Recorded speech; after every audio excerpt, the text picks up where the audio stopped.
McDonald. Juicy Scoop. Hello and welcome to Juicy Scoop.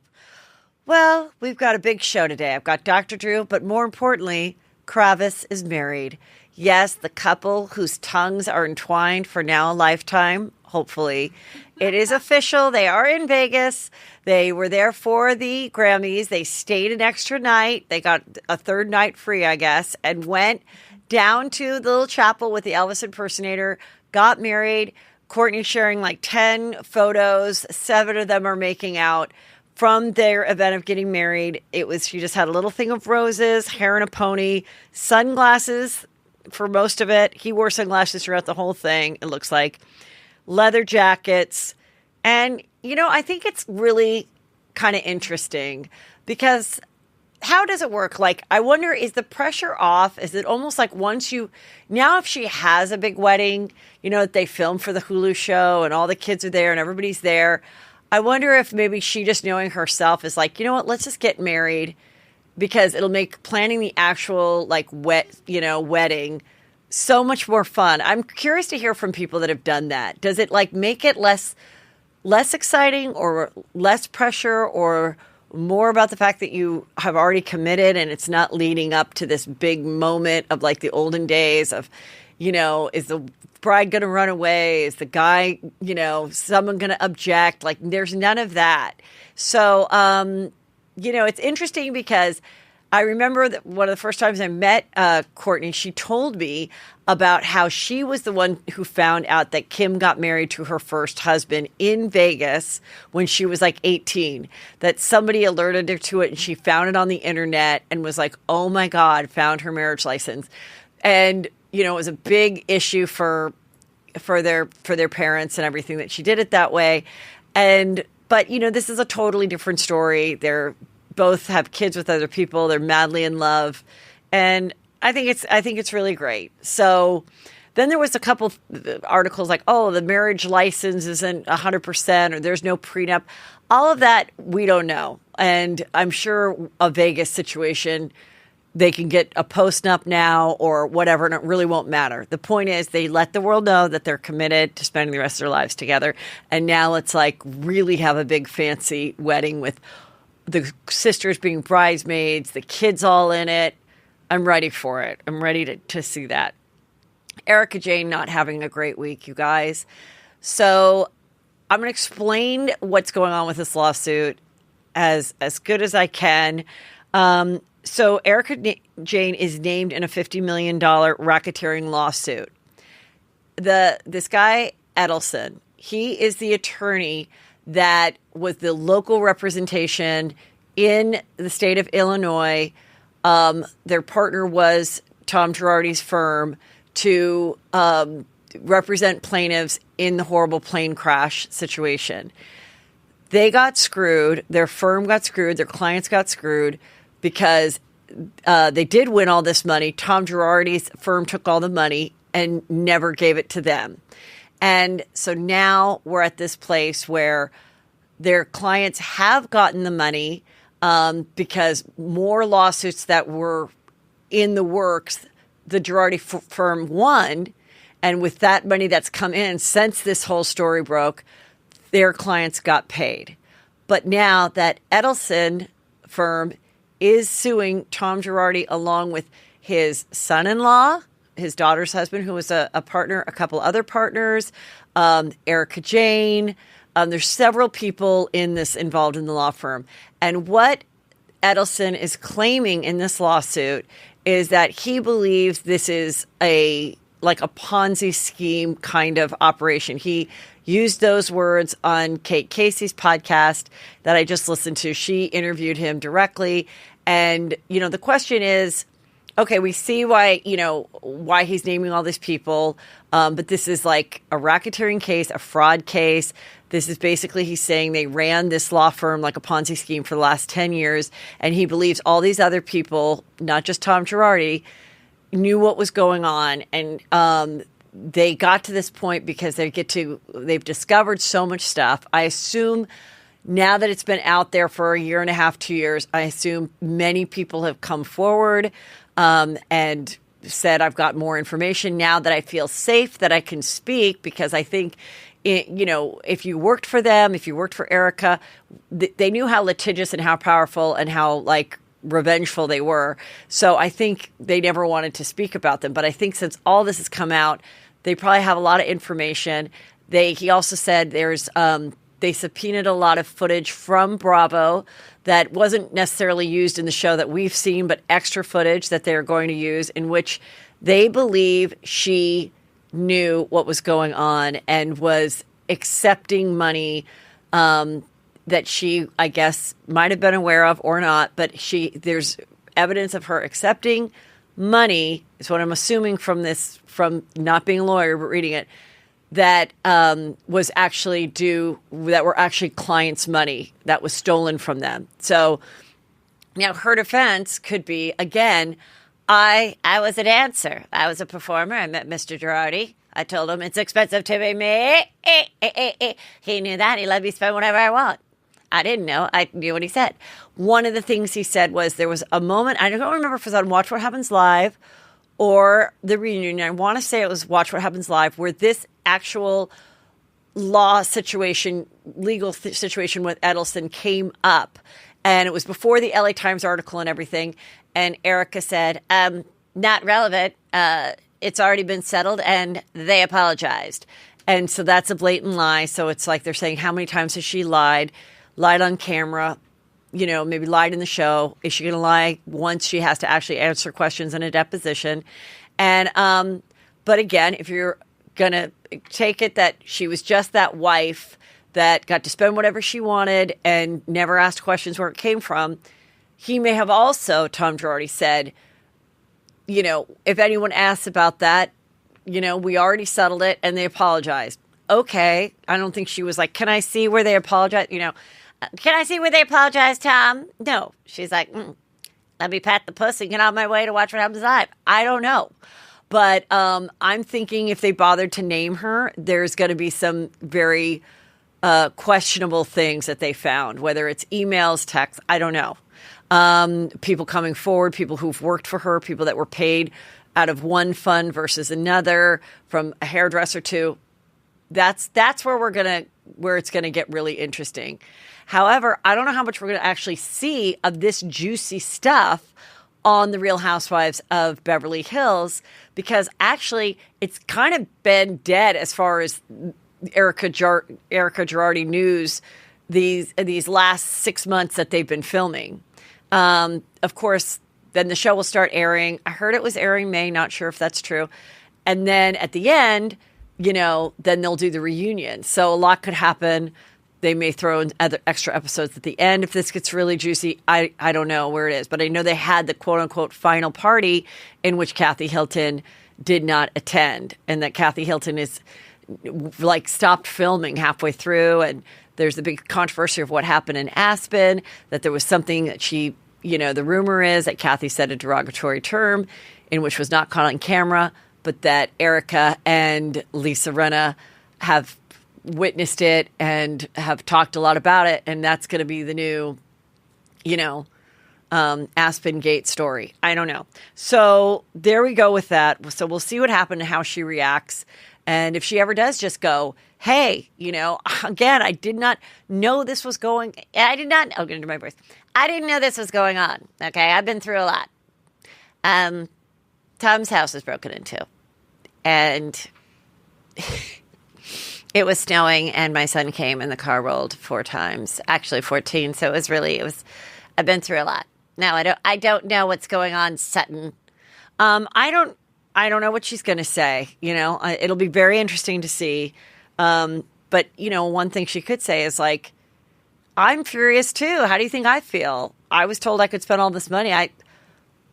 I'm grossed out that you stole it. She does say that he left me with this mess, but how is she going to really defend herself, and what will the attorneys say? So good luck.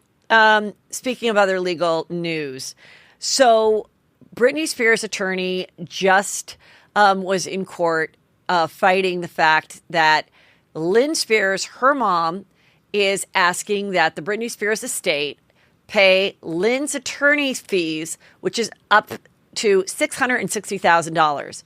And Britney's attorney is saying, hell no, everyone has bled this chick dry. You got to live in a beautiful house for all these years in Louisiana. She paid your utilities, down to your telephone bill, paid everything. No, we're not paying your legal fees too. Lynn Spears is saying, but Britney wanted me to help on her behalf, and I hired these attorneys to help her get out of this conservatorship, and therefore I can't pay these people the $660,000. So, it's not going to be a fun Mother's Day, is all I'm saying. I don't see a big brunch at the Cheesecake Factory happening. Well, they could just have it at their house because, Chris Frangel is obsessed with the fact that her house is very, very Cheesecake Factory decor inside. Okay. I watched Real Housewives of New Jersey. And you guys, this is what I think.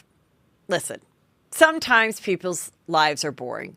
Sometimes being a real housewife, which I am, sometimes my life isn't that juicy. So in their defense, this is their life. But for me, sitting on my bed, it is getting very hard to keep my eyes open. Last week, we had to watch 23 minutes of an actual baseball game, okay? Last night, we had, let's just go through the list. We had, the main thing was Margaret's mother, Marge Sr., is going to turn 75. I'm going to have a beautiful party for her. And, she was a Hungarian immigrant. So we got a big history lesson about Hungarian immigrants, which is inspiring, but it's not my usual, housewife fun. Dolores' mother is still on FaceTime recovering from a surgery.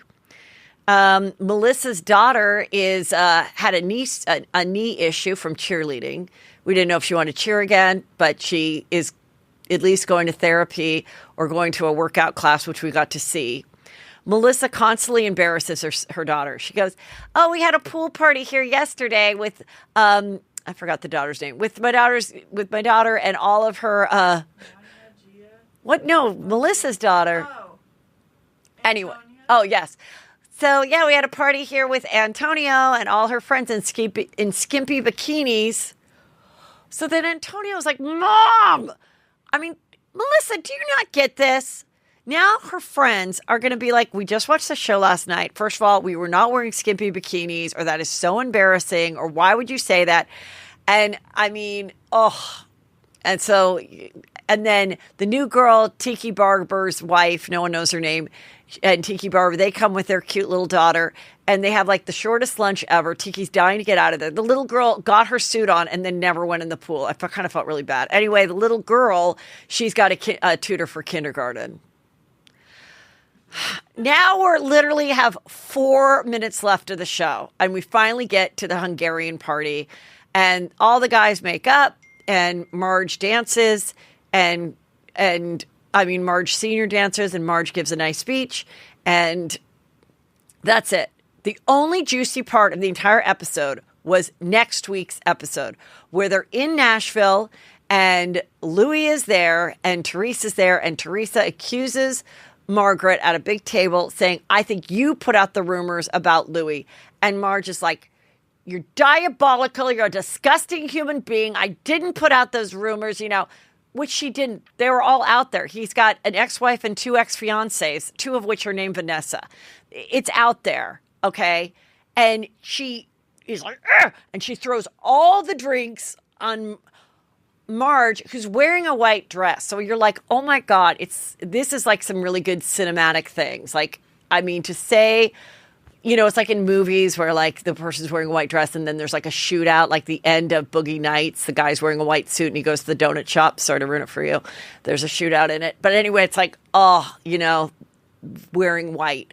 Anyway, a lot of like cranberry vodka drinks go flying at Marge, and that's Margaret, and that's what we get to see next week. I want to say something. I know people aren't a fan of Louis, but Louis deserves $1 million paycheck at the end of the season, because otherwise we would be watching more doctor's appointments. Jackie, is going through her anorexia struggle, which I think it's an important thing. I don't think we need to see a whole bunch of it. As just someone sitting home, it's not something I want to see, but I do think it's important. She got to have ice cream for the first time. That was about a 9-minute scene about ice cream. And we only have so much time in the world, but I just want to put it out there to thank Teresa and Louis. And, and people are annoyed that she is a housewife. What do you want them to do? You gave the producers a pile of poo and they made a chocolate cake out of it. Okay? Good luck.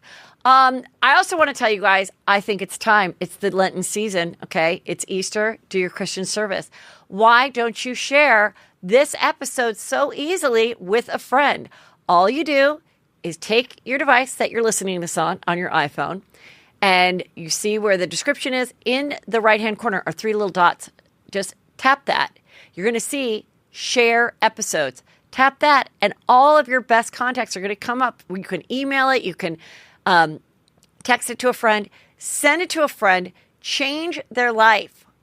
Watch the world get better for you by sharing Juicy Scoop. I will appreciate it. Your friend will appreciate it. You will be the hero that introduced them to the world of Juicy Scoop. So thank you for being a Juicy Scooper and sharing the show. And now, a very juicy episode with the infamous Dr. Drew. Oh, hello, I didn't see you there.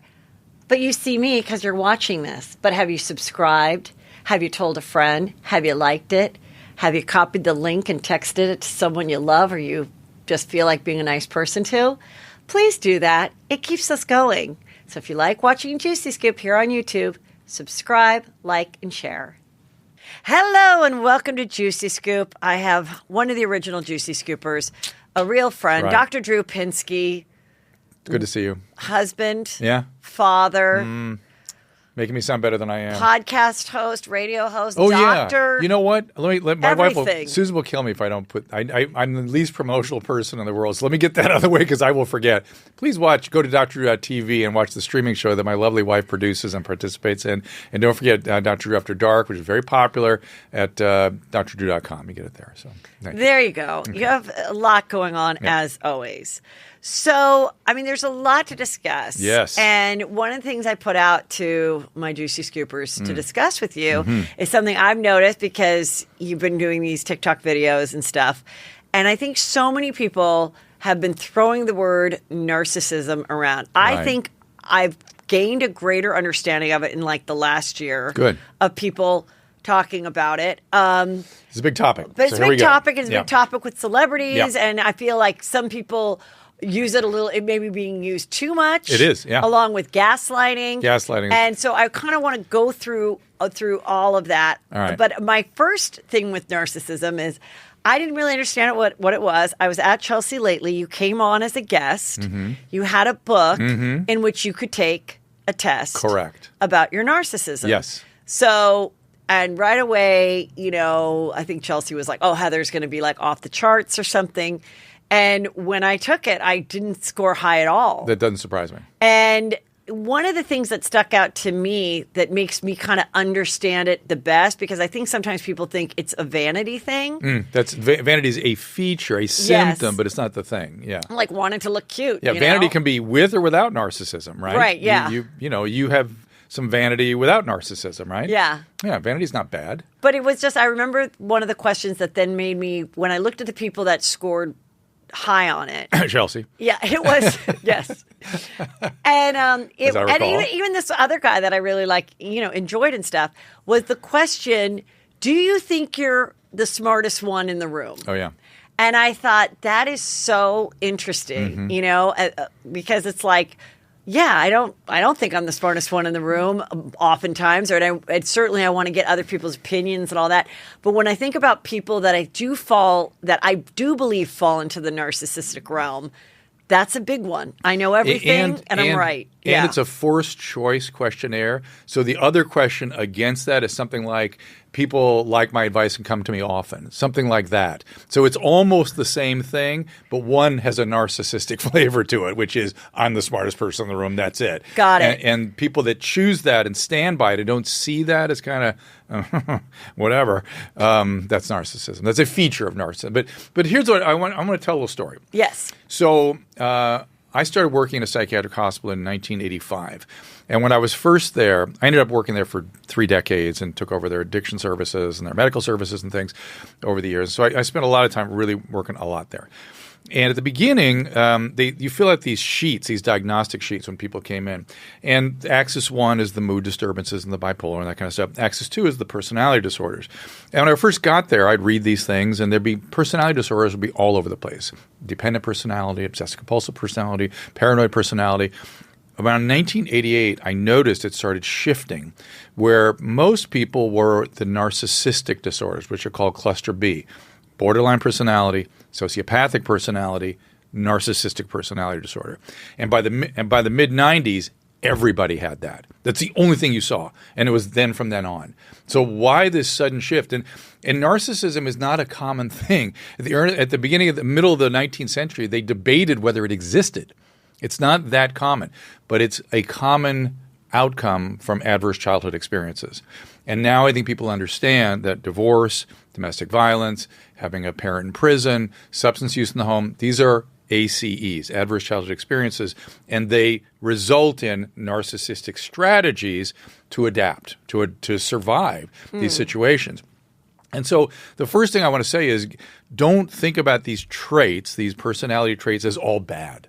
Right? People go, oh, it's narcissist. Well, if you're a fighter pilot, I freaking want a narcissist in the seat. Thank you very much. You know what I mean? Yeah. And there are situations where narcissism is not just adaptive. It's something you really want. Now, if you're in an intimate relationship with that person, it can get a little challenging. But it's not all bad. The bad part is as people accumulate more and more narcissistic traits, and again, not disorder, just traits. Very few people actually have the disorder, but lots of people have the traits. As you develop more traits, you have a proclivity to empathic failure. So your feelings, when you're a narcissist, feelings don't matter to you. They're like, whatever. They don't matter. And when your feelings don't matter, believe me, yours really don't matter. And they can fail in their ability to have any empathic attunement, which is not good when you're in a relationship. And they're prone to envy. And envy is different than jealousy. Jealousy is, as I define these things, jealousy is Heather's got a cool podcast. That makes me, I wish I had that. Makes me uncomfortable. Envy, and I'm going to work hard to get it. Envy is Heather has something I have. I got to destroy her. I got to bring her down. That's envy. And think about all the religious injunctions against envy, right? Every scripture, Well, it's just one of the 7 deadly traits, but it's the one that's always emphasized, right? Because it's so destructive to society. And we are deep in it now. When I wrote that book you're talking about, I'm sorry to ramble on here, but go. When I wrote that book you're talking about, I wanted to write a chapter about pre-revolutionary France. That was the only period of history I could find where there was so much childhood trauma, particularly sexualizing and sexual abuse and parents abandoning their kids. What years in France? Pre-revolutionary France, just like 18. What would that be? 1780. What was going on? All the salons and all the kids were something like 4 out of 5 kids were just left in orphanages. I mean, just horrible stuff for children. Okay. And it sort of went unnoticed. And guess what happened? Guillotines came out because when people have envy, they'll start destroying each other unless they have a collective way to focus their aggression, a scapegoat. And I thought, we're going to have guillotines. I knew it. I didn't know Twitter would be the mechanism, that cancel society would be it. But I knew we were going to have it, and I wanted to write about it. And they were, no, too speculative. You can't do that. Now I sound like I'm just saying it as though I was going to write about it. Right. But know that cancel culture is the modern guillotine, and it comes from all that envy, and that comes from all the injury and narcissism. Which, interesting, right? Because social media is available where everyone can speak their mind. They can act out. They can act out their aggression, and they can act out collectively. It feels good. Societies, have a way of using scapegoating as tying people together, the tribe. So they focus on an out group, an out person, that focus the aggression away from the in group. You bond to the in group against the out group. It's very primitive. It's very stupid. It's not the way to run a society. But here we are. I've had someone say that I love myself too much. You? Yes. Let's think about that. Can you love yourself too much? Well, it's the whole, all the rhetoric around loving yourself, I find I don't think I feel like everyone's telling you to do that. Exactly. Take care of yourself. Put your mask on Gotta first love before yourself. your kid. Gotta love yourself first before you love somebody else. Body positivity. Love, love, love, love. No, And then it's like, oh, she just loves herself too much. Yeah. So most of that love yourself stuff I find, and this is the kindest way I can describe it, distasteful. And again, not very accurate. So you can't say, what are you talking about? Yeah, you should like parts of yourself. You should integrate yourself. You should have, all parts of yourself. You should be using all parts of yourself. But you really shouldn't be worrying about loving yourself. I mean, you should like yourself, or you should like what you do in the world. But really, your focus should be what you can do to help other people, what you can do in the world. Yeah. Then you'll naturally kind of like yourself. It just happens that way. So you love yourself too much. I can sign off on that. So why don't I just give you that one? Heather loves herself too much, everybody. That's it. I do enjoy myself. I was going to say, that's what I see is that you enjoy yourself. You don't love yourself, you enjoy yourself. You think you're funny. You think you have a good time when you're traveling. You think you think you have enjoyed this and the podcasting. What's wrong with that? What's wrong with enjoying yourself? I mean, I guess I'm happy I do what I do, and I'm happy it brings joy, and I'm grateful for that. And you include other people in this. I mean, you went to a Christmas. You had a beautiful Christmas party. You just brought us in, or your birthday party. It was your birthday party. No, it's my Christmas party. It was a Christmas party. Okay. Yeah. And how do you not know when my birthday is? Just kidding. Well, I don't know. It's June 14th, Flag Day. It's very easy to remember. All right, so I won't never forget. Do you know my sister has the same birthday? Is that weird? That is weird. Interesting. Yeah. It's cute. So cute. It's, but here's why it's. To enjoy yourself the way you do, you can also laugh at yourself, and that's the critical ingredient, right? Yeah. Not to take yourself too seriously. Enough about me. That was a little narcissistic. Anyway, so what do we think? Because I did, we talked a lot about the Jada and Will thing in the last couple of days. Yeah. And Can I just add something to that? Yes, away please. From narcissism? Yeah. Anybody that's engaged in these open relationships and polyamory and stuff, you do not judge. Nobody should judge them. They should do whatever they want to do. I can just tell you, if somebody's been working in mental health for 3 decades, it doesn't end well. It may work for a while, and maybe now a lot of things. And what those people will usually say is, "Well, monogamous relationships don't end well either." True, absolutely, but it is rare, and I mean rare, that I see these boundaryless relationships work out. It ends up with a lot of heavy feelings, a lot of problems down the road. There are armies of people trying to teach 2 people how to have a relationship. You know what I mean? When you bring more things in, at the very minimum, you must expect feelings that you don't anticipate. And sometimes those feelings disrupt the primary relationship. They just do. It's just, I just don't see where you can keep the same love and commitment that you would have with other people. I mean, I'm sure there's plenty of people that have an arrangement, especially if you're really wealthy. Yeah. Where you're both like, screw him. I don't want to screw him anymore. No, and he's like, I don't care what she does, but I don't want to split up this empire. And well, so it becomes sort of married in name only, or married as a business. Good on them. Fine. And they might but they might live okay lives in this separate compartmental thing. Yeah. But they're still not.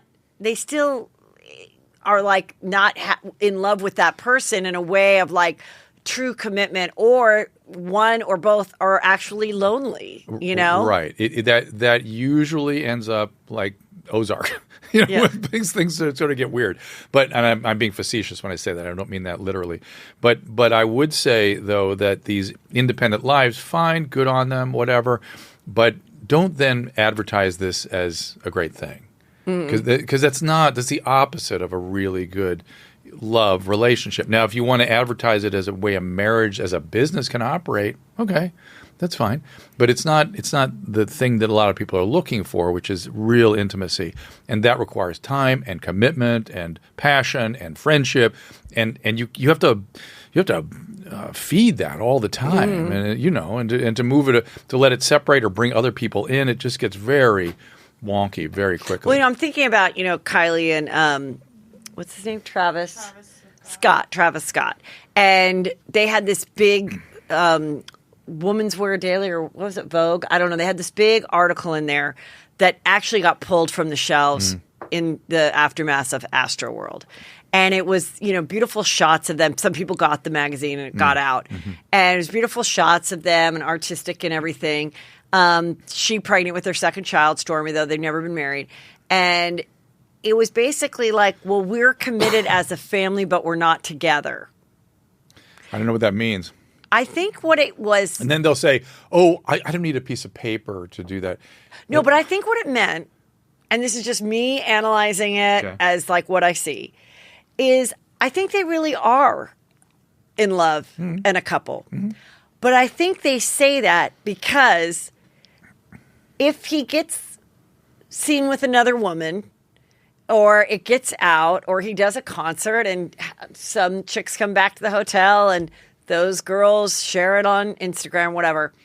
I think then it's almost like might be a protective mechanism to be like, I'm okay with that. I'm okay with it right now because he's not going to have children with those people. And he's not, we have a commitment that like. It sounds to me like I'll settle for that because all right, I but can I'm get. thinking just because the public, I'm saying the public persona, like almost like I want to be with this person, but I'm not, I'm just saying if this could be her point of view. Yeah. I'm a billionaire. This is who I want to have kids with. This is who I like being with. But I'm also smart. And based on his business and who he hangs out with and everything, there's an excellent chance that in the next 5 years that we're still procreating and being parents together, there might be a chick who comes forward like the Tristan Thompson girl. That's Chloe's ex or boyfriend. I don't know what they are. So I'm just going to say it right now so that I won't be humiliated when that happens because I'll be like, I wasn't in La La Land. Okay. Because everyone wants to say that when these high profile women that, proclaim their love and have this couple goals that everyone says, and then he is seen as cheating.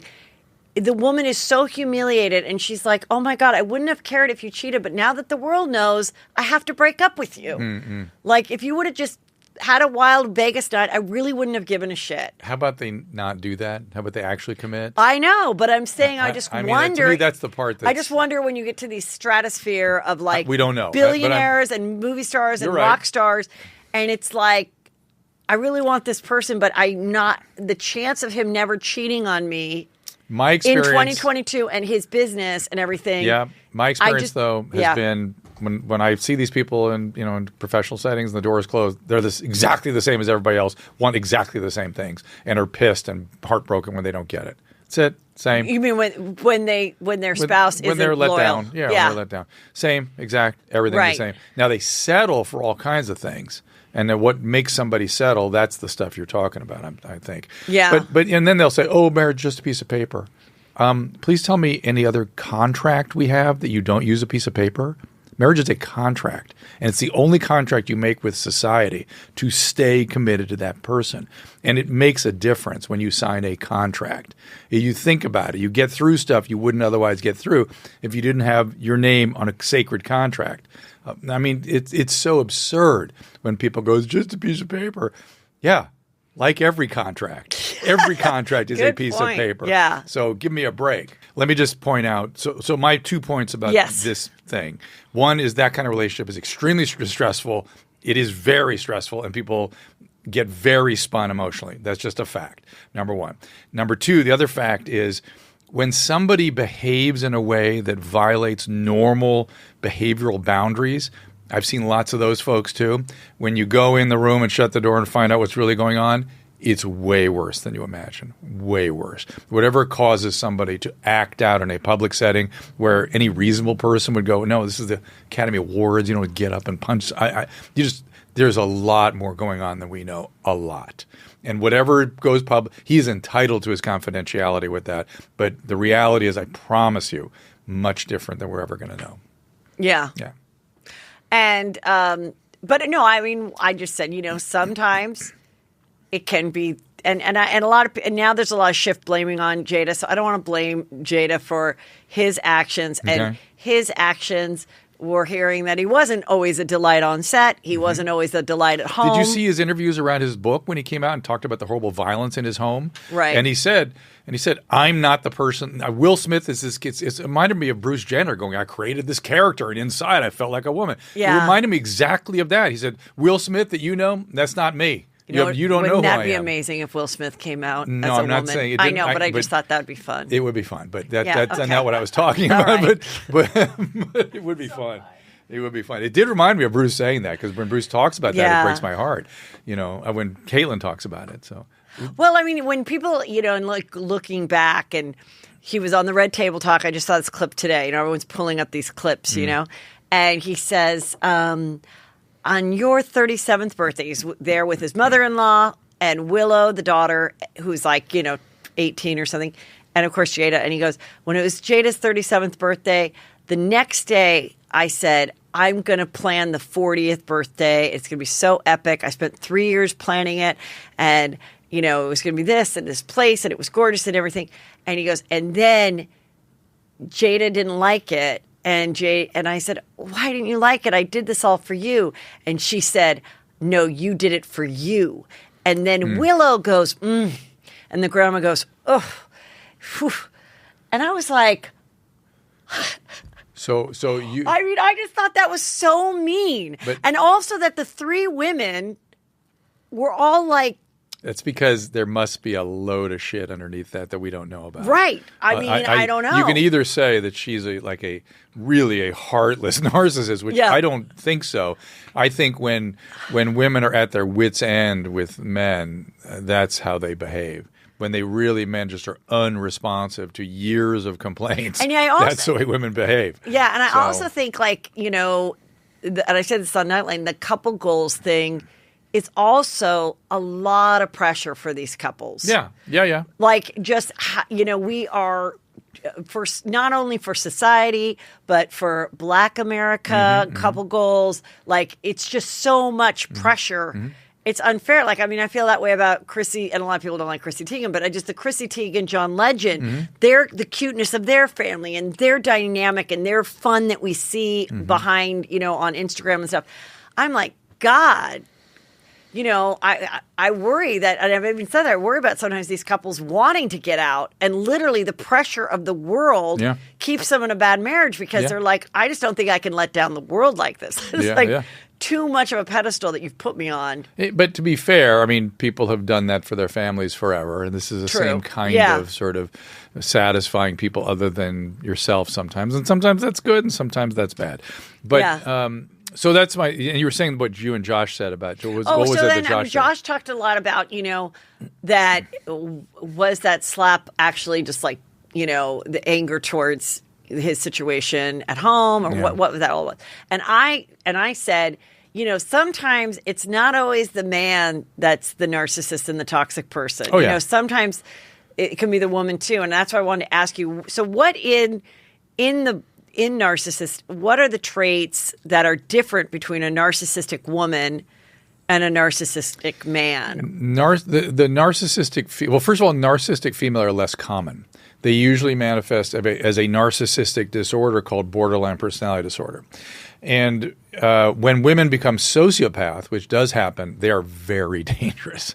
They are very dangerous. And what is a sociopath? Sociopath is somebody who, they're not a psychopath. Psychopaths really don't have feelings. Like Elizabeth Holmes, and if you watch Dropout. Oh, I'm obsessed with Dropout. Okay. Well, they allude to psychopathy with some of the things she says. That's them alluding to her being a psychopath. Well, that kind of makes sense to me because I'm watching this show, where I'm like, how does she keep going?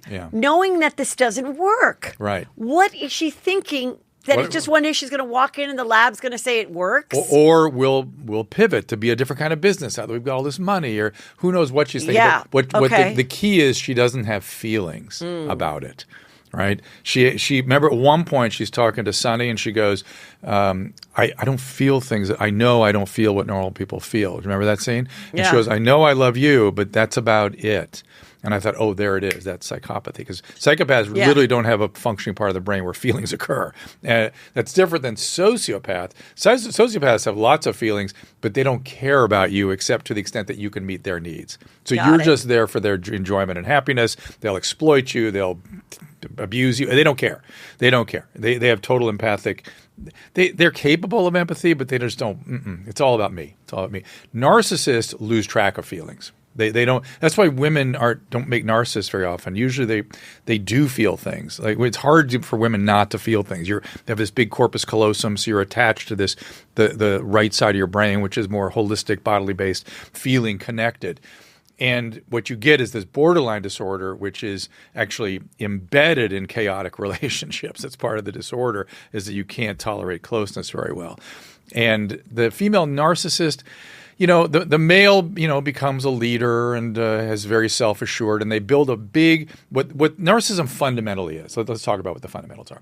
It's that you have an injury, you stop going to the source of development, which is other people, your primary caretakers, mom and dad. We need fueling from mom and dad to build our emotional landscape. And we could talk about how that works. The interpersonal neurobiology has all been worked out pretty well now. So there's certain interactions we need with our primary caretakers to develop our sense of self and our emotional regulatory system.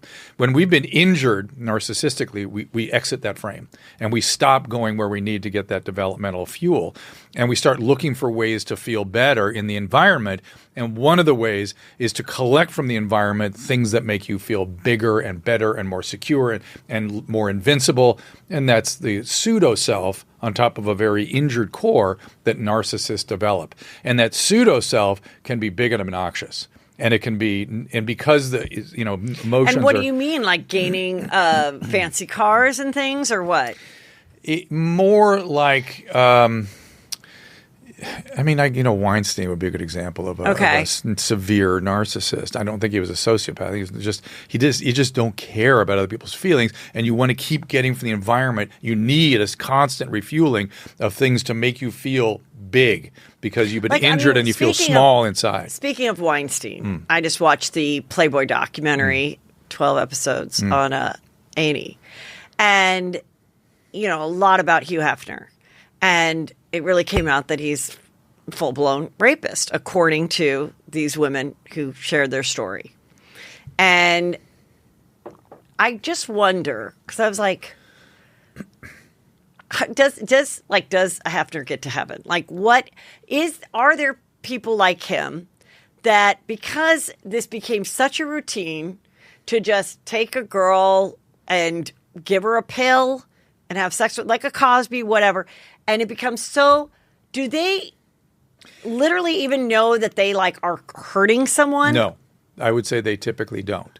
But you have to be set up to be insensitive to that, to do that in the first place, right? Yeah. And then once you're reinforced by the environment and it's no big deal and everybody's doing it, then it's easy to keep going down that path. But you have to be set up. Your personality has to first be non-empathic.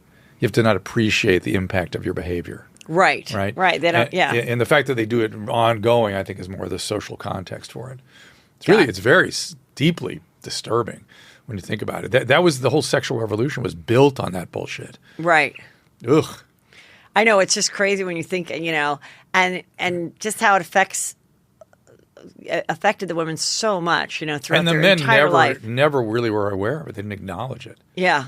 And women weren't allowed to talk about it. They're supposed. It's like, hey, they wanted as much as the man does, and I wanted it, so she wanted it. We just helped her out, made her relax a little bit. That's with the Quaaludes and stuff. That's the thinking. That's the fucked up thinking. Ugh. It's crazy. So, couple questions there. And by the way, the TikTok you were talking about, I did a TikTok on how codependency can be a narcissistic trait. All right, These are not immediately obvious how these things are narcissism, but these days they are. Well, how does that work? Because I'm still confused by codependency. Yeah, I still don't really understand am I codependent? In what sense? I don't understand. Who is the codependent? Are you two people dependent on each other? It sounds kind of beautiful when you say that. I'm just very. Is that marriage? No, what is it? Codependency is. Let me see if I can define it in a simple way. Very simple. The easiest way is enabling, right? Okay. You continue to co-sign someone's behavior that's destructive without caring about what the person is actually doing. You just want to keep the peace or whatever it is that you need. Okay. Okay. And so someone could be treating you badly. Yeah. And you don't really call them on it, or you don't really, stand up for yourself. Right. Because you just I just want this to end, and I'll just suck it up and take it. And even though it hurts me a lot, I'll just shake it off. Does that make that person the codependent? Possibly. That is a codependent construct, but it's not necessarily so. But having said that, where it comes from fundamentally is remember I talked about the refueling that kids need. Well, if a parent's has narcissism or addiction, they're not available for that refueling. And in fact, they get scary to the kids, or they have contagion. A child starts crying, you're making me crazy, because they catch the child's feelings, right? These are really destructive things in parenting. So if you're loaded, if you're abandoning, if you're having contagion, children just learn whatever my feelings are, I have to hide them because mom freaks out and drinks every time I have a need, and I got to focus on her and make sure I keep her glued together and take care of her feelings and make sure that's where it comes from, right? That's sort of an extreme example, but it comes from that makes a lot kind of of sense. situation. Yeah. So you end up and you disregard your internal feeling states. Your emotional landscape gets completely disregarded and cut off sometimes. Narcissism, right? And then you're busy out here. Now you go into the world with that, and you can be a super nice, super caretaking person, but it's kind of a pseudo narcissism in that the reason you're motivated to be so focused on other people is every time that other person has a feeling, it motivates your feelings. And you get uncomfortable or you feel pain, and you need to stop it in that person. You're not assessing what that person's needs are. You just need it to stop. I need to rescue them. I need to save them. I need to make them better so my pain stops. Right. And so that to that extent, it's narcissistic. And so part of codependency is boundary problems, having difficulty assessing where your feelings leave off and mine start. So I had that, by the way. I had a big dose of that. I had a lot of therapy to get through that. It's microsurgery to get. Well, what was your issue? Oh, my mom was nutty. I've told you that before here, right? Yeah, but I just wanted to. You just want to repeat it? Well, I didn't know if you were going to share that with the people. Yeah, whatever you want. You ask questions. I'm happy. I am open book. I got nothing. Yeah. I mean, I did remember you told me that, when I look at someone like you, I think, my God, if you were my son, I would be so beyond proud. I'd enjoy spending time with you. And I didn't get any of that. You got no accolades, really. No, I only got was, well, when are you going to do this and when are you going to do that? Like, what's wrong with you, loser? Even though you're an opera singer, a doctor, a beautiful family, TV. No. And certainly didn't really want to spend time with me, especially either. That wouldn't have been something on the radar. Yeah, that's just so bizarre. That is, I just don't understand. Susan and I were talking about it yesterday, in fact, and Susan was saying, your mom. My mom had this weird life where she had a life before my dad. Do you know this story? No. Oh my God, I've never. This is juicy. Okay, good. Tell it. Okay. So I was.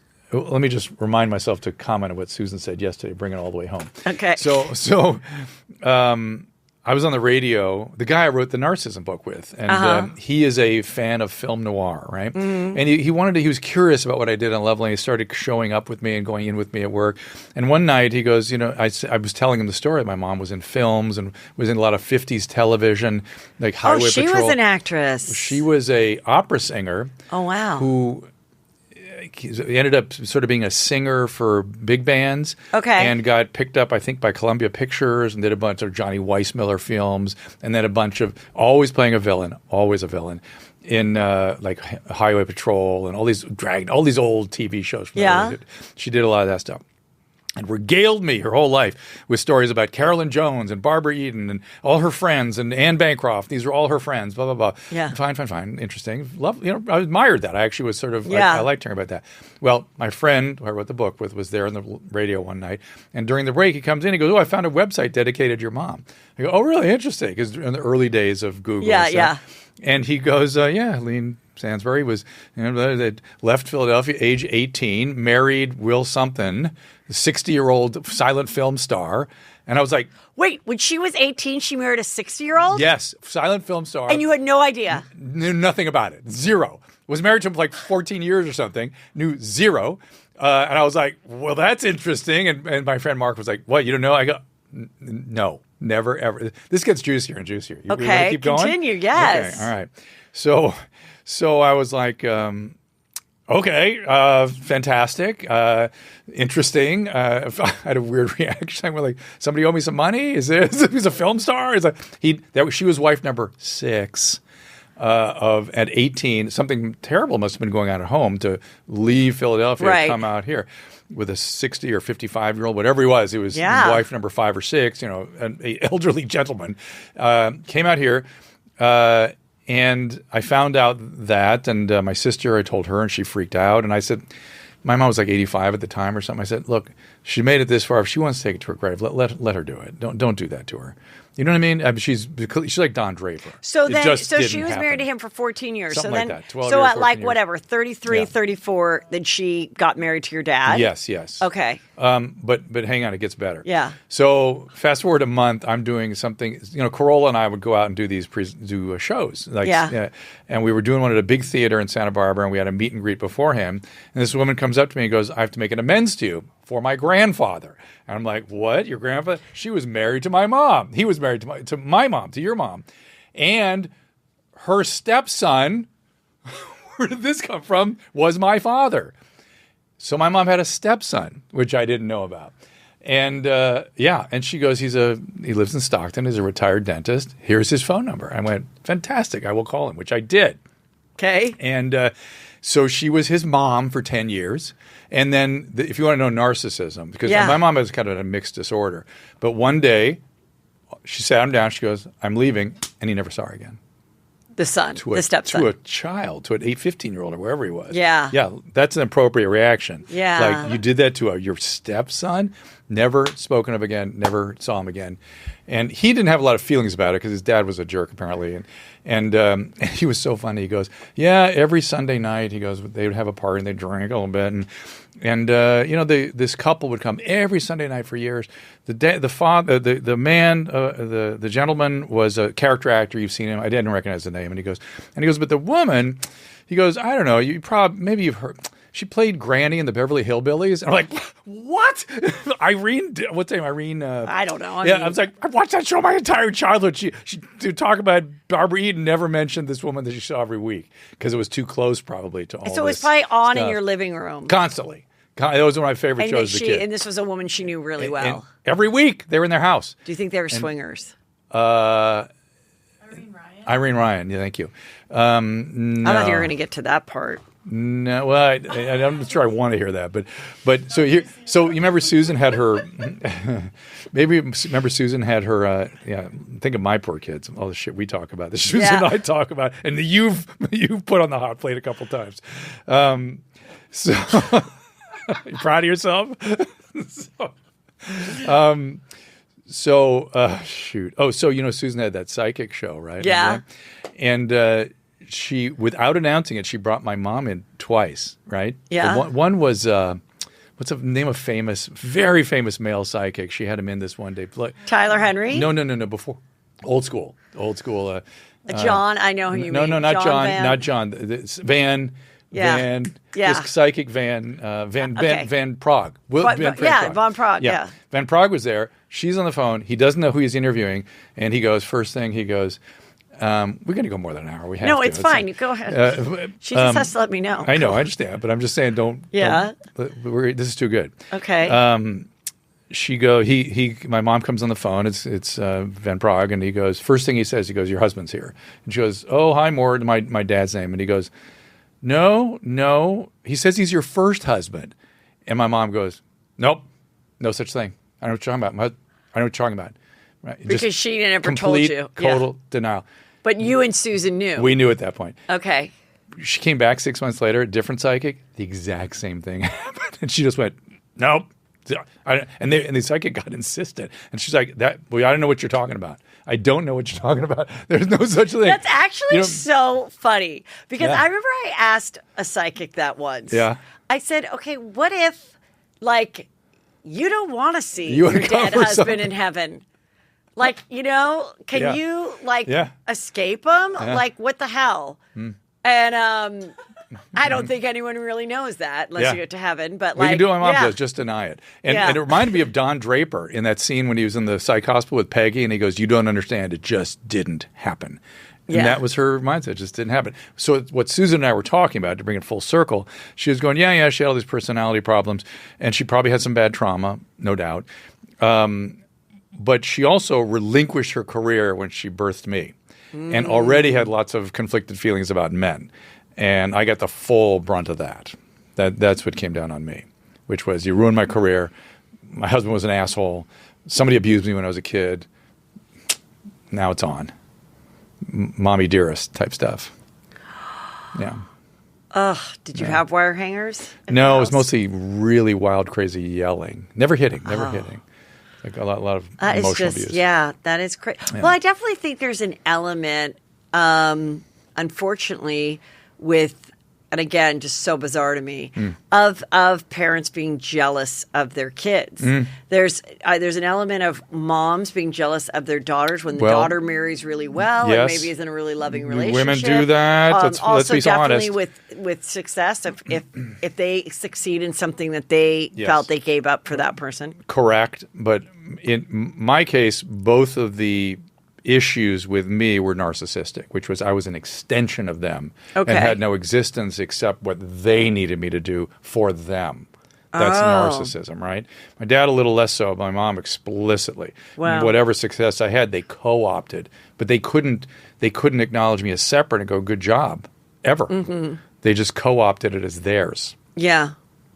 It should make you angry. Kind of does make me angry. Yeah. But it was at the point where I was like, deep in therapy, whatever. I forgive you. I found forgiveness. My dad was an amazing grandfather, and that was so meaningful to me. You have no idea. But she was not into the grandchildren. No. Shouldn't have it in her. Shouldn't have the. I know. I think that's also really interesting too. When people are like mad that they're, or they bring up the fact that their parents are not into being grandparents. It's odd. It is odd, but at the same time, I'm like, well, they did sign up to be a parent, but maybe they didn't sign up to be the greatest grandparent. And then the more common thing is, I can't believe you do this for the grandchildren and you never would have done that for me. It's usually that. It's like the second chance. I could see that feeling, but we were in survival mode with triplets and stuff, and I was just so grateful to have somebody really involved. He was great. I mean, and they loved him, and so it was good. Yeah. So when they were together and they were helping with the triplets, because you have triplets, would she just like go in the bathroom? I mean, would she really not participate? She was. I appreciated that she dedicated some manpower and time when we needed to travel and stuff like that, which was much appreciated. But she would like bring a little TV set and watch TV in the kitchen, oddly, wouldn't watch with everybody else, or would play with the dogs. And so... That is so juicy and weird. Okay, so not just juicy but weird. Okay, so if you are, I'm grateful now. Sure, okay. I'm happy. I have really no resentments or anything for anybody. I mean, I have a little bit of hey, you don't do that to a kid. Give me a fucking break. Right. A little bit of like, I'm not gonna let you off the hook. But I personally don't feel. I had lots of good therapy. Got good attachment to my therapist. I have a great family and relationship, and everything's worked out. So, I mean, and I'm sure that's what my mom would be like, worked out, didn't it? Yeah. She would feel justified in all of it, I'm sure. Well, Peter and I always joke because we watch these shows where, these stories of extremely successful people who say, well, my mother wasn't there, or they never said I love them, my dad never hugged me. And then we're like, what's your story going to be? That we just loved you too much? Like, is that going to be the thing that like, I don't have a good story because you guys were too around and you two played too gratifying. You didn't let us struggle. Yeah, that's kind of narcissistic. That's sort of a narcissistic parenting style, right? I can't stand to see you suffer. I have to quickly stop. I don't think it's that, but I'm just saying like that's a style. I'm right. I'm just saying like you can't do it right because what if the next generation there's a whole bunch of people in therapy because their parents were too loving. Yep. And too wonderful, and they were too secure in their own home. No perfect parent. It does not exist. It does not exist. Right. But but the bad parenting, so-called, the abusive parenting, the children go one of two ways. They become the hero or they become the scapegoat. And they either like end up like me and they're doing too much, or they end up on the street, bad, not good. So it's a high stakes game when you do that kind of parenting. When you hit a kid, when you're too intrusive into them, it goes one way or the other. Well, okay, so let's say you're in a relationship, a marriage that you want to stay in, and you realize I think maybe our issues are that my spouse is a narcissist. And what if you just go, is there any help for this person? Because they're not going to go to therapy because they don't think there's anything wrong with them. Yeah. Which someone also said that, there aren't a lot of diagnosed narcissists because they don't seek the help because they don't think there's anything wrong with them. Yeah. So is there a way that you can do something to stay in that without it affecting you in such a hurtful, if you had a child that, was diagnosed with some type of special needs or autism, whatever, then you're going to cut them a lot of slack versus a child that doesn't have any of that. Yes. So if you can diagnose your spouse with some personality disorder or something, like a late in life diagnosis, can that help you stay in it without getting hurt so much? I think, oh boy, that's a hard question. I think I think the problems can be solved interpersonally, okay, often.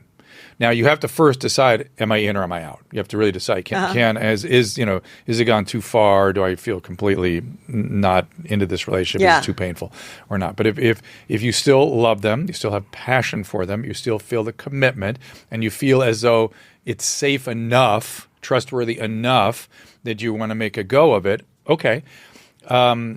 And first order of business is to stop fighting, really, which is what ends up happening with the narcissist. A lot of fighting. You have to find strategies to keep in your mind. Do you think they just like to fight? They want to start an argument. Sometimes. It depends on what kind. There's different flavors of narcissists out there. There's lots of narcissistic traits these days. But most people are not that bad. And you can sort of say, all right, I'm going to find a way to not have to win these arguments. Because when somebody wins, the relationship loses. So you have to find sort of a area. That's another thing I heard is that you'll never win. You will not win. So once you realize you'll never win, then you're you may not get what you imagine are your needs too. That may not be on the table for you, right? Right. If that's important to you, you need somebody loving and available. You may have to start over. Yeah. But oftentimes, if you're with this person, you're with the person because your mom or dad was that way also. So you're already somebody who sort of likes, so to speak, or attaches to people with these disorders. The question is, has substance or something else made this now so big that you can't tolerate it, right? Or just too much time has gone by. But you got to think these things through yourself, and sometimes it requires your own therapist to figure that out. But even though the narcissist won't do individual therapy, they often will do couples therapy. And often you can sort of get them into the frame where you can improve the attachment between the two people, make it a little more organized and secure, and that helps with all those traits. It helps with everything. So it really is about the security of attachment. It's interesting when attachments become secure. There's 4 different kinds of attachments, and adults have attachments the way children have attachments. When you help somebody build a secure attachment, some of the character stuff settles down if somebody's got issues that way. So that's where I would look to bring them into the fray. And by the way, you're going to be happier too. You may not get all those needs met that you want, but they don't have that. They just don't have it. And you can learn to be grateful for what you do have. Usually there are things that you're focused on that you really do like about that person. Focus on that. Yeah. Yeah. Okay, let's also talk about now Kanye, dropped out of Coachella, and he says he's going away to get help. Will said he's going to some place. Shocking. And I guess there are these places now where not necessarily an addict, but we call those psychiatric hospitals. Oh, no, I think it's cuter than that. I know, but that's what they are. Oh, okay. We just put them in houses now and bring nurses and doctors and social workers and psychologists and vocational rehab specialists. Because you can afford it. Because people don't like the idea of psychiatric hospitals, so we take the actual treatment of a psychiatric hospital and we put it into a different shell. Well, but Kanye said and to be fair, it's licensed differently and that kind of thing. Kanye said he's going away too. Okay. But I don't know if he's doing that or if he's, I mean, I hope they're not going for yoga and vegan food because that's not going to help them. It won't hurt, but it will not help them. What I mean? There are those kinds of getaways too. And, Right. What do you think with Kanye, with everything he's been doing? What's your diagnosis of that? He has obfuscated his bipolar diagnosis. His mom used to talk about him being bipolar and that she was in charge of his medication, and that was what kept him nice and stable. She really looked after that problem. He now is in denial. It's called anosognosia about if he has serious mental illness. I don't know. Bipolar does get overdiagnosed. Maybe they misdiagnosed him. I don't know. But if he has that proclivity, it's going to get a little rocky. I mean, his mood disturbances are very challenging. So again, it's the celebrities have the exact same neurobiological, neuropsychiatric stuff as all of us. Yeah. They're not different. They're not special. And to the extent they get special care, they're getting substandard care. That's Michael Jackson. Special care, you end up bad outcomes. Bad outcomes. Right. What do you think about Britney? Well, now that she's free, and do you follow her on Instagram? I don't. How can you not follow her on the ground? Bless Drew? her heart. Bless her heart. She does fashion shows, eight a day. So good for her. Yeah. Wow. So we know she has bipolar disorder. It's not a maybe. Mm-hmm. And she had such bad bipolar disorder that her life was so seriously jeopardized that not only was she put on a 72-hour hold, but if you remember, after she shaved her head, which by the way is a manic symptom when people shave their head all of a sudden, also face tattoos, another manic symptom. Not categorically so, but commonly so. What do you think? Like if someone does just like a little star? It's or like the a big, gang tier, but you mean like Aaron, what's his name? Post Malone. Well, no, really like Mike Tyson. He was probably in a bipolar state, but not a Post Malone because like. What did he and do? I just feel like he has. I just feel like he has so many are on that. Yeah, then I don't it's know. sort of like a look. He and like maybe just Davidson. a style. I don't know what that is. Yeah, it's a little different. It's the. Well, I don't think over Pete the eye. has any on his face yet. Yeah. Well, of course, Travis Barker, he and Courtney just got married, and he has all over his face. Yeah.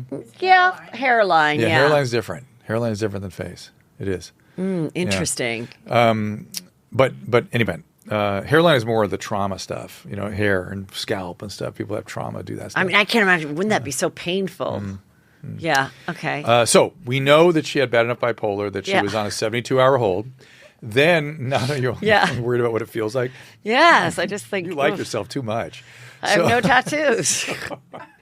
Not gonna hurt this baby. This ship. Yeah. So 72-hour hold, then a 14-day hold. To get on a 14-day hold, you actually have to see a judge in the hospital who deems you so severely ill that you cannot leave the house. Very rare to do that. I mean, fans of hers would say that was all calculated to take over her money. Impossible. They don't know who the judge is. The judge is appointed, comes in, does the hearing. Period. Well, I don't want to go through the whole. But hold on. Yeah, I'm just making the case of how severe her disorder was. And then a psychiatrist thought it was bad enough to apply for a conservatorship. You don't get more mentally ill than that. That's as mentally ill as you can possibly be, where you have a 14-day hold and then a conservatorship. That's reserved for the sickest, serious mental illness. So then she went on conservatorship, and it was approved, which is even another level. But all right, I won't even argue about that. And she stays in it. Now, she did great in it. I mean, they saved her life by putting her in it. She would be dead now, for sure, 100%, if they hadn't done that. There's often, sort of chaotic drug use and stuff like that goes along with this, and that's often how they die. But they saved her life. They got her back working. She was, 12 years on conservatorship or something, or 14 years? 13. Yeah, and then wanted to try off. She should try off. I completely, 1,000% support that.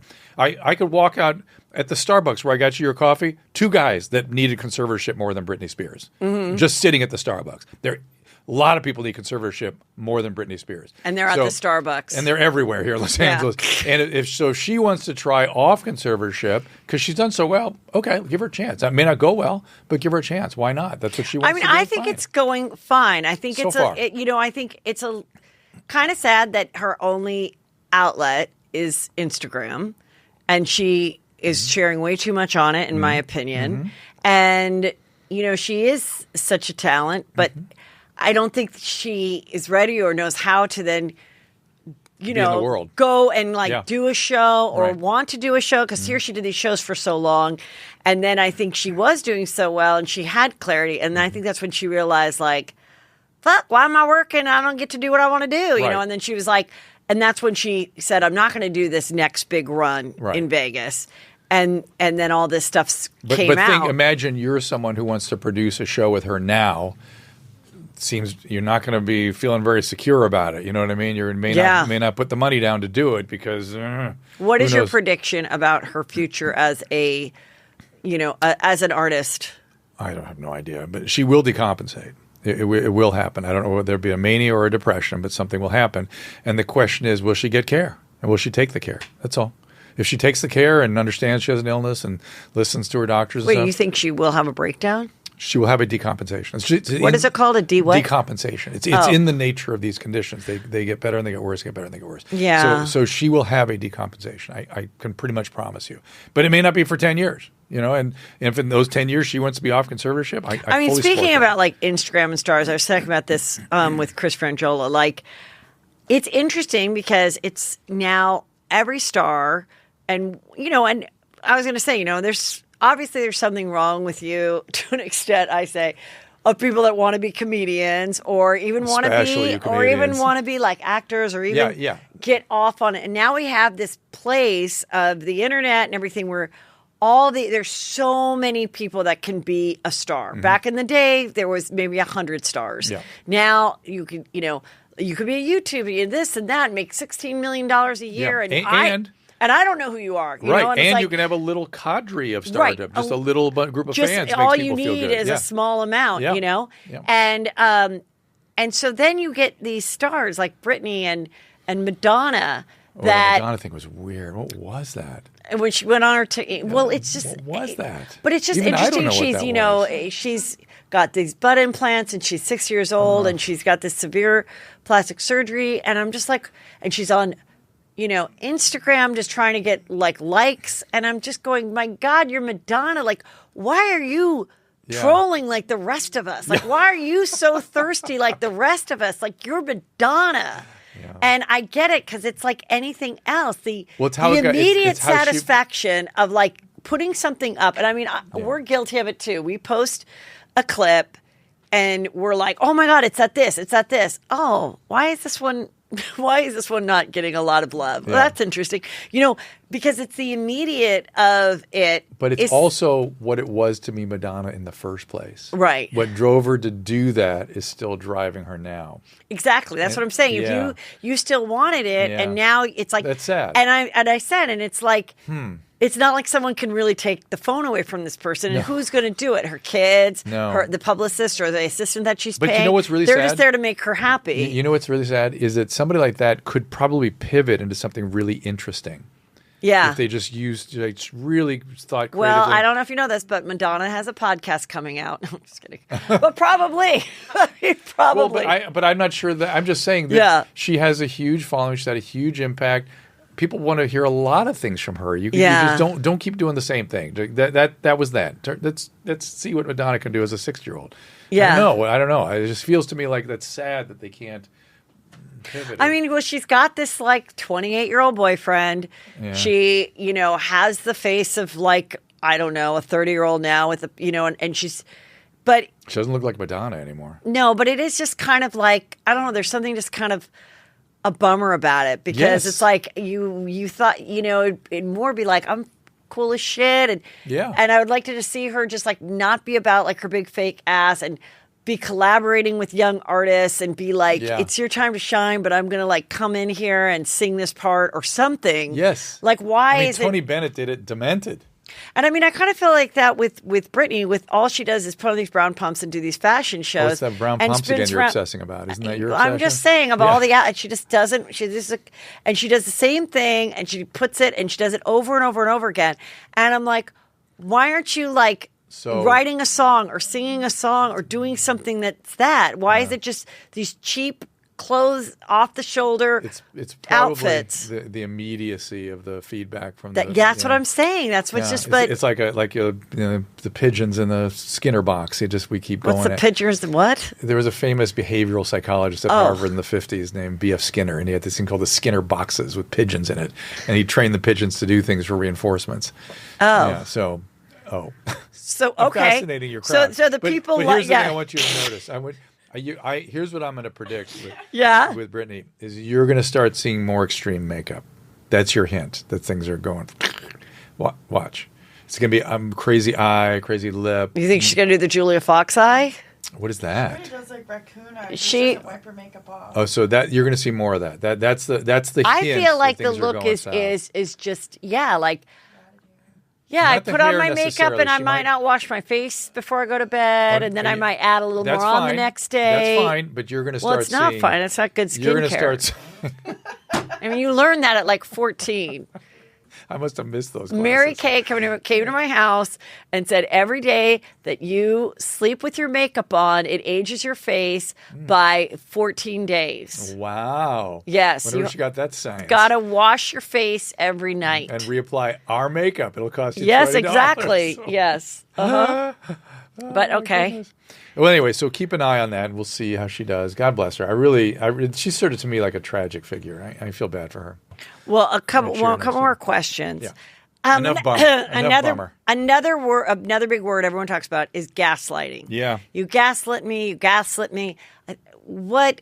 I know it comes from the movie of what's the movie? Gaslighting. Right? Gaslighting. Right. Gaslight. And that's Gaslighter where or it comes from. And it's just basically. Yeah. It's making you feel crazy.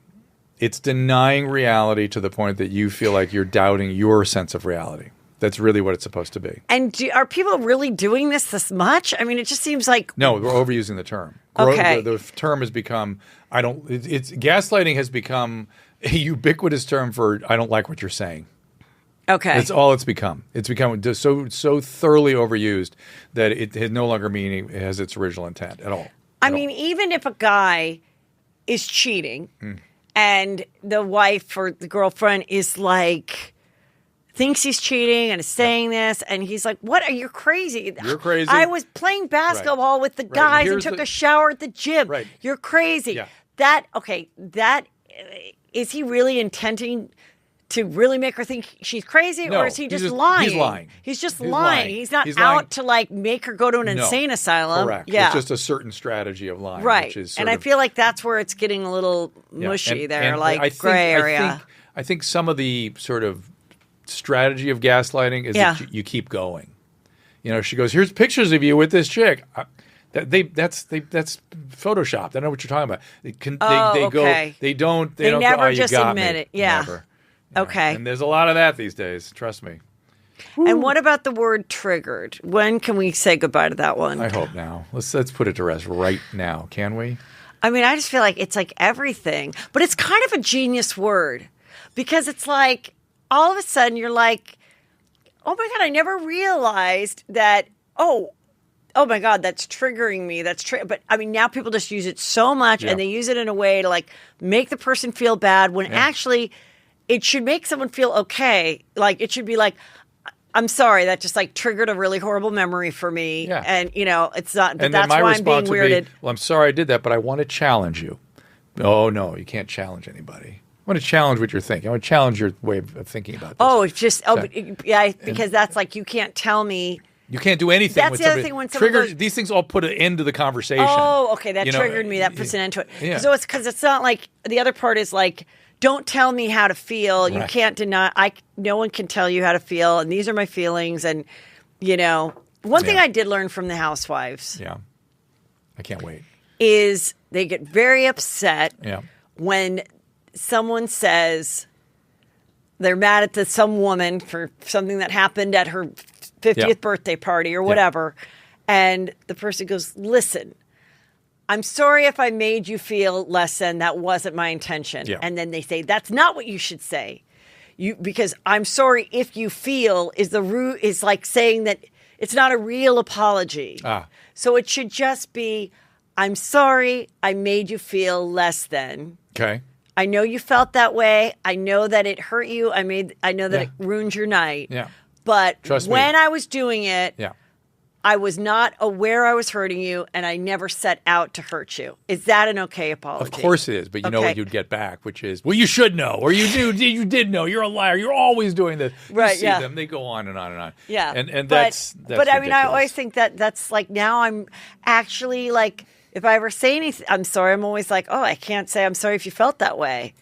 You literally cannot say, I'm sorry if you felt that way. People Well, will lose because their mind. it leaves you a little out of the equation, and I guess that's I understand. it. It's just, you take your piece and own it, and that's fine. But believe me, that won't be enough. It won't be enough. That's narcissism. That's borderline stuff. I just don't know. Well, I'm going to wrap this up. Oh, Why? Just having fun. Well, maybe we do some on Patreon. Okay. Can we do some more on Yeah. Patreon? Okay. So some come of the visit more us of the there. riskier stuff. Okay. You go to heathermcdonald.net. You're on Patreon for the real juice. Mm-hmm. But Dr. Drew, thank you. Everyone follow Dr. Drew. Yeah, come see some of my. I'd love to have the Juicy Scoopers over at drdrew.tv, especially as Yeah. we do that streaming show. And After Dark, you may or may not like. It's sort of a new incarnation of Loveline. That's not a good sales pitch. I don't want your people there to be offended because it gets pretty dicey over there. But They if you like- want more they- Susan, they the like Susan gets dicey- into her. They like dicey stuff. We got used to the stuff that Heather makes us talk about on After Dark. Okay. Susan and I. Good, So, good. Yeah. I love it. Thank you. All right. Thanks.